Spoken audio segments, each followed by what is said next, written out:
আসসালামু আলাইকুম। অনেকদিন পর আমি আপনাদের সামনে নতুন ভিডিও নিয়ে উপস্থিত হয়েছি। তো আপনারা জানেন আমি সাধারণত ইংরেজি শিক্ষার ভিডিও আপলোড করে থাকি। তো তারই ধারাবাহিকতায় আজকে আমি আপনাদের সামনে তুলে ধরছি ইংলিশ গ্রামারের যে 5 প্রকার সেন্টেন্স আছে বা বাক্য আছে তার একটি সম্পর্কে। এবং শুরুতে আমি আলোচনা করব অ্যাসার্টিভ সেন্টেন্স বা বিবৃতিমূলক বাক্য নিয়ে।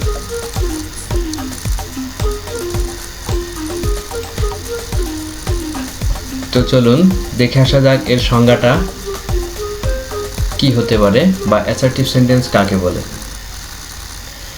Assertive sentence: a sentence that makes a statement or an assertion is called an assertive sentence. অর্থাৎ যে বাক্য দ্বারা কোনো ঘটনাকে বর্ণনা করা হয় বা কোনো বিবৃতি প্রদান করা হয় তাকে বিবৃতিমূলক বাক্য বা বর্ণনামূলক বাক্য বা অ্যাসার্টিভ সেন্টেন্স বলে।